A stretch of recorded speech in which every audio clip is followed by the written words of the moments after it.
Bonjour! Today we're stepping away from the Paris neighborhoods and we're gonna go somewhere very special, de très spécial. It's a place that many people cannot visit. It's one of the most powerful buildings en France. C'est l'Élysée, the Élysée Palace. So whether you're into history, architecture, or just wanna know how le président vit, behind the scenes of how the president lives, I'm sure you're gonna love exploring l'Élysée avec moi. Donc, allons-y!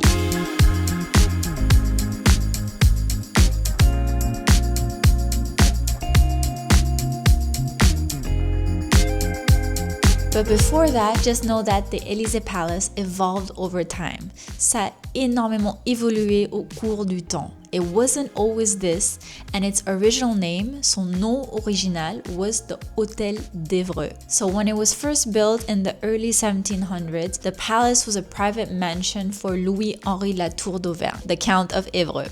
And it was called the Hôtel d'Évreux.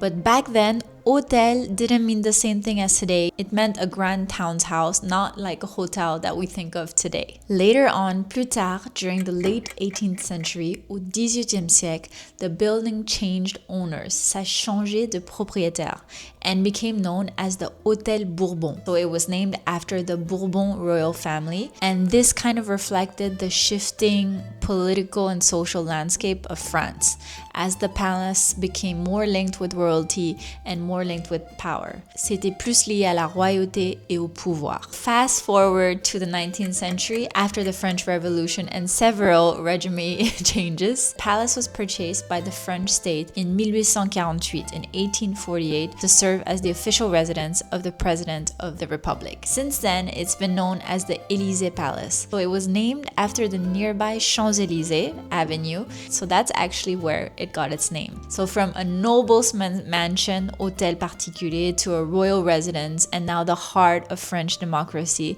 the building's history reflects France's own turbulent journey through la monarchie, monarchy, la révolution, the revolution, et la république qu'on connaît, and the republic that we know today.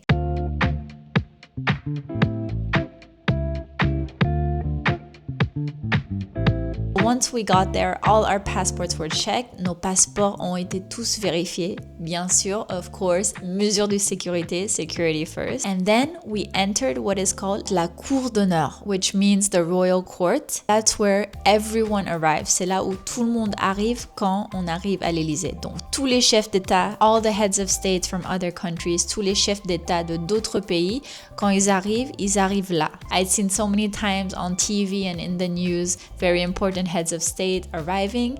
So once we entered la cour d'honneur, we had to walk on the sides, aux côtés, pour rentrer dans l'Élysée, to go inside the Élysée building. Not all the rooms were filmed, pas tout a été filmé, but I tried to film the maximum I could with the time that I was there, and I'll explain everything pendant la vidéo, during the video, so I hope you enjoy. But before we get into that, if you haven't subscribed to my channel yet, it would mean a lot. I'm a really small channel et j'adore Paris. For those of you who don't know me, je m'appelle Gabrielle et je parle en français and en anglais. I speak in French and in English. I love everything about French art, French language, and also ma vie à Paris, my life in Paris. So if you're curious to know more, go ahead and subscribe. Ça m'aiderait beaucoup. It would help me a lot.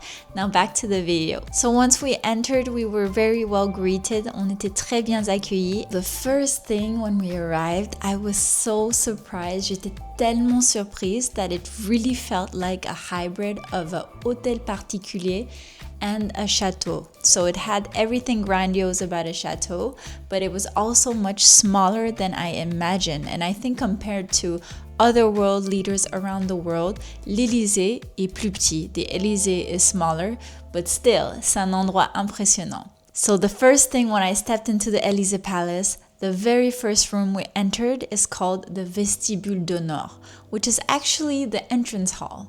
And that's where the president, le président, welcomes all the heads of states and ses invités, their invites. Et honnêtement, wow, honestly, wow. I looked down and I saw like this stunning checkerboard floor made of white marble and deep red marble, and it felt like so elegant and classic. Thankfully, we were greeted by someone that was working for le ministère de la culture, so the culture ministry, and she was able to give us the first introductions of the tour. And above us hung a huge gilded bronze chandelier, absolument magnifique with 30 lights. One thing that really surprised me is a sculpture called Hommage à la Révolution de 1789. It was asked by François Mitterrand, so it means in memory of the French Revolution of 1789. I was really surprised by this piece of art that there are 200 white marble flags with golden poles, and it reminded me how deeply rooted this place is in France's story, dans l'histoire française. It's beautiful and powerful at the same time, and I really love how much art we're gonna see in the Élysée. Just on the left, there's the mural staircase, which was built back in 1806, in 1806. When I was climbing those stairs, I really felt like I was in the heart of power of France. C'était magnifique. En plus, avec un très très beau tapis with absolutely beautiful carpets. It felt like walking through a living museum. Élysée is an ever-changing design museum because, as you can see in the photos and so far, there's so much interesting furniture. But something très intéressant, very interesting, is that although the president gets to pick his furniture, decors, tapestries, it doesn't actually belong to him. It doesn't belong to the president. It's not his property, and it belongs to the French state and le mobilier national. So what is the Mobilier National? The Mobilier National is the National Furniture Administration. So they actually supply the furniture, the art, the carpets, the tapestries to the Élysée Palace. They have a collection of furniture and valuable items of over 100,000 items. Plus de 100,000 objets, meubles, décorations, c'est fou. The president does get to choose from this national collection, the Mobilier National. I'm not sure if there is such a thing in your country of Mobilier National, that actually the things and the furniture don't belong to the leader, but they actually belong to its own department, which is French property. Et maintenant, rentrons dans un autre salon. Let's go into another room qui s'appelle le Salon des Ambassadeurs. So the ambassador's room. So what it's for is it's where diplomatic ceremonies and ambassador credential presentations take place. Comme on peut voir, c'est une pièce assez impressionnante. It's quite an impressive room, and especially as you can see all the seats, those are where all the ambassadors and diplomats sit down. Donc le but, the aim is really for diplomatic meetings, les cérémonies diplomatiques. When I walked in, I was really impressed by the majestic neoclassical design. The walls were covered with like large dramatic paintings, kind of depicting historic French diplomatic victories. So it really gave this room une sorte de grandeur. On peut aussi voir, we can see in the videos, the Louis XVI style furniture, which feels stately and perfectly suited for formal ceremonies. And actually, this has been a key diplomatic room since the Third Republic, depuis la Troisième République, following the Franco-Prussian War. Une salle très très très importante. Cette pièce, this room, is named after tapestries showing really important moments in French diplomacies, hence le Salon des Ambassadeurs. And the baccarat chandeliers that we can see in the videos are symbols of French luxury and craftsmanship. Something I learned is that President Emmanuel Macron introduced a digital guest book here to bring modern tech into traditional ambassador receptions. That's what interested me about l'Élysée, is that I really like how they incorporated like modern technology into such a historical and grand building, because c'est pas toujours simple. It's not always easy, you know, to kind of adapt everything to modern times, but I feel like in toutes les pièces qu'on a faites and all the salons and all the rooms that we did, really it was a mix between the both, and you could see that we could use it for modern day diplomats. And we can see that these are rooms where you can work in today's very technological world. Et juste après ce salon, right after this room, il y a le salon des aides de camp. So the aide de camp room, which is also kind of like a waiting room. This room, it really serves as an office and waiting area for presidential aides and military assistants. But fun fact, ce qui est très intéressant, is that if any of you follow Emmanuel Macron on his social media, on his Instagram, you're gonna see that a lot of the content that he takes, le contenu qu'il prend, is taken from that room. It's a room that's very neutral and not too busy, et qui est assez neutre. Donc c'est parfait pour prendre du contenu et faire passer des messages. It's a great place to take content and a great place for the president to address certain topics. So when I was there, I felt like the room felt elegant but also practical. Like there was seats and it was not too busy. It was quite different than the other rooms I'd been in, which were more historical and more imposing. So there's warm wood paneling and empire style furniture that blends classical motifs with usefulness. Now we are entering le Salon des Portraits, the portraits room. As you can see from the portraits in the video, it's a reception and waiting room, which was once used for diplomatic meetings. Donc c'était une salle d'attente et de réception, mais maintenant c'est pour des réunions diplomatiques. So when I was stepping inside, I was really surrounded by the portraits of the iconic 19th century figures, like we could see here Queen Victoria, Emperor Franz Joseph I, Tsar Nicholas, and Pope Pius VI. A reminder of France's imperial past under Napoleon III, and really good lighting, as we can see, giving it a sleek, updated feel. It feels really quiet and relaxed, and I think there are probably a lot of more informal gatherings that are there, mais c'est une très belle salle. It's a very beautiful room. So it's quiet, refined, and it's for the informal gatherings right before official events. So c'était là aussi, it was here that Napoleon III had these portraits installed to showcase France's ties with the great powers of Europe. And now President Macron uses the room occasionally as a relaxed setting for hosting small international delegations or last-minute prep before major diplomatic meetings. Now nous rentrons dans le Salon Doré, the Golden Room. It's the official offices of Président Emmanuel Macron, le bureau officiel du Président de la République. So stepping inside, I was very, very surprised. Here, unfortunately, I don't have any clips to show you because we were not allowed to film for security reasons. I can show you a few photos of this room. So le Salon Doré is as grand as its name implies. It really has amazing walls, intricate moldings, and tall windows overlooking the Élysée Gardens, which this time we weren't able to visit the Élysée Gardens, but as you can see, ils ont l'air magnifiques. So it really gives it a ceremonial feel. Mais derrière le glamour, behind the glamour, it's really a working office. Like this is where the president spends much of his day reviewing reports, holding meetings, and making really key decisions. Tous les Français, on a tous vu cette pièce. We all saw this office. But something that's interesting is that le bureau a changé, is that the desks changed. So as I mentioned, every president is allowed to redo the furniture and kind of refurnish as they please. And now the room is completely historic, but the desk is fully modern. So as you can see, it's equipped with encrypted communication tools, digital devices, and you can kind of see the tech setup. And it's a beautiful desk that is designed by the famous designer Thierry Lemaire, qui est très très connu, who's a very famous French designer. So the original antique presidential desk was removed under Valéry Giscard d'Estaing and can now be seen at Maison de l'Élysée.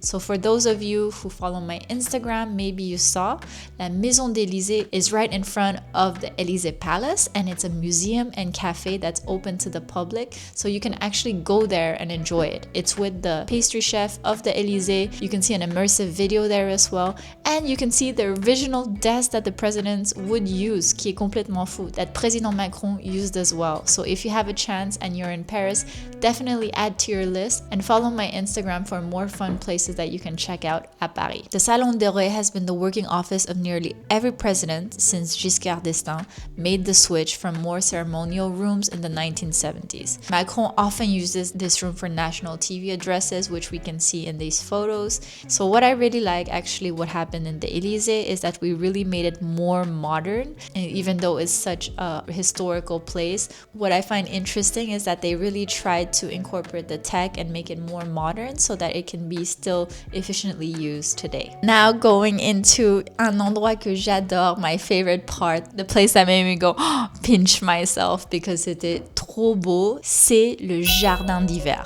So this space is actually used for receptions, cultural events, and relaxed gatherings, but the original name, Jardin d'hiver, winter garden, was really a space where there was a glass ceiling and where palace had all of the indoor plants and botanist plants. Aujourd'hui, il n'y a pas de plantes, even though it feels like a small oasis. Aujourd'hui, il n'y a pas de plantes, there are no plants, but it still kind of feels like an oasis in the palace. Honnêtement, pour moi, c'est un des endroits les plus beaux. It's one of the most beautiful spots of the palace.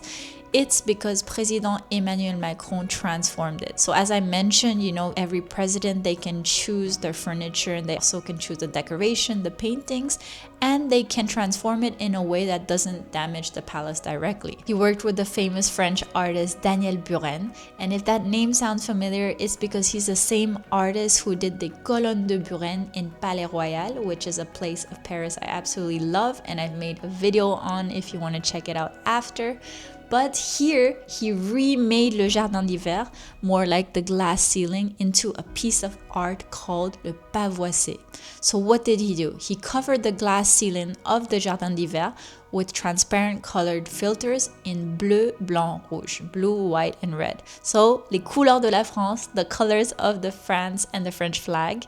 And now, c'est absolument magnifique. Look at this. When the glass ceiling has sunlight, just like it did today, with the transparent blue, white, red colors, ça se reflète sur le sol. It reflects itself on the ground. Et quand tu marches, honestly, j'avais l'impression que c'était absolument magnifique et que j'étais dans un film. It felt very movie-like and I felt like it really represented France.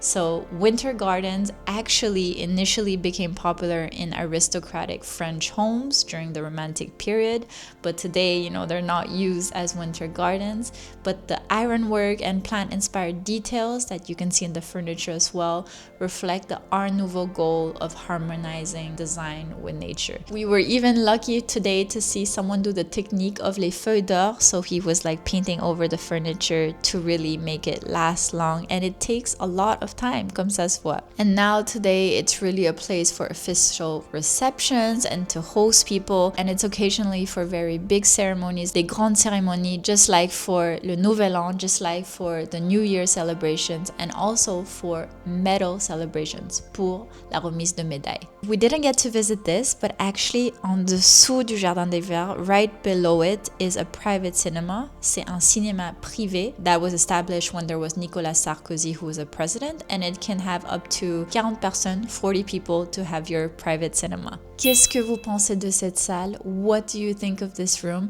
And what do you think of the art of Daniel Buren that he made? Dis-moi dans les commentaires, tell me in the comments, parce que moi personnellement, je trouve ça trop beau. I find it so beautiful.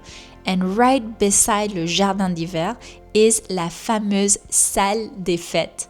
C'est une des salles les plus connues. It's the Hall of Festivities. It's one of the halls the most famous in France. Every French person has seen it. On l'a tous vu because this is where French presidents are inaugurated. So all the past presidents, when I would see them on TV or on my computer or when we see it now or even for Président Emmanuel Macron, c'était là. It was here and now I'm here.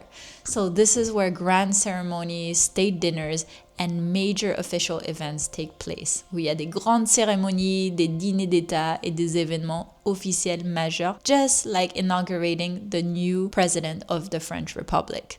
So when you step inside, I felt like la pièce était immense. The other rooms, personally, I felt they were smaller than I imagined because I just seen them so much online that I was really picturing something huge. J'avais le même effet avec la Mona Lisa. With the Mona Lisa, I remember as a child expecting it to be so large. La salle des fêtes, the Hall of Festivities was so grand and so beautiful. Il y avait plein de chandeliers and it was so beautiful to see the rich red velvet curtains from tall windows. On avait l'impression qu'on était dans un château. It kind of felt like we were in a castle. And this is one of the rooms that really had a huge transformation. Et c'est fou because the salle des fêtes was created in 1889 during the Third Republic. It was the same year as l'Exposition universelle, the Universal Exposition. So, la même année que la Tour Eiffel, the same year as the Eiffel Tower, and it was made to host large public events and diplomatic receptions, and it really wanted to show off like France's grandeur and art to international guests. Honnêtement, c'est très beau, and I really like the decorative style of this room because it combines Second Empire and Beaux-Arts influences with ornate stucco, gold leaf, les feuilles d'or, and rich textiles. And I know that all the work that's put behind here by the teams, even du Mobilier National, they must spend hours and hours like to pick every single color for the curtains, for the carpet, for everything. Et donc, j'ai beaucoup de respect pour ces métiers-là. I have a lot of respect for these jobs. We could see in the back of the window, I tried to look quickly, we could see the garden with the fountains. And ce qui est fou, what's crazy is that the garden is humongous. Le jardin est immense. On n'est pas allé le visiter, we didn't go visit it. I wanted to see if I could see like the rescue dog that Président Macron has, which is called Nemo, je crois. I think his name's Nemo. I wasn't able to see him, so unfortunately, no presidential first dogs I saw today. But c'était complètement fou cette expérience. This experience was completely crazy. The visiting the Élysée Palace. I never thought I would be able to someday visit it because it's been 3 years que j'essaie d'aller le visiter. It's been 3 years I was trying, but I was really surprised by how each room really tells a story. Il y a vraiment une histoire derrière chaque pièce. From the shiny elegance of the Salon d'Argent to the cozy feel of some rooms and to the grandeur of le Jardin d'Hiver and la Salle des Fêtes. So tell me which room caught your eye the most and what did you find most interesting or most beautiful? Qu'est-ce que tu as trouvé le plus intéressant or le plus beau? Dis-moi dans les commentaires, tell me in the comments, parce que c'était tellement une expérience incroyable. It was such an incredible experience. Although I didn't get to see all the rooms because for security reasons we couldn't film everywhere and I couldn't film directly there. I hope today's video kind of gave you the feel and an inside behind the scenes look of Le Palais de l'Élysée, of the Élysée Palace. If you enjoyed it, please give this video a like and share it with people who would be interested in knowing what does Le Palais de l'Élysée really look like. It's really the heart of French power and French decisions and a really important place. C'est un endroit hyper important. And if you're interested in French culture or in Paris, it's un incontournable. It's a place that you need to know about. And if you want a first-hand look at it, si tu veux le découvrir, you can go just across to la Maison d'Élysée, which I shared a post on my Instagram. I've linked the post below. You can see all the details about the address, when it opens, and you can even taste a pastry from les chefs pâtissiers d'Élysée, from the pastry chefs of the Élysée. I really hope you go because as much as I love all the touristic places at Paris, I think it's super interesting to know about French culture, and Le Palais de l'Élysée is one of the highest cultural spots that you can experience. So the museum is definitely worth checking out. I want to thank Le Palais de l'Élysée for inviting me.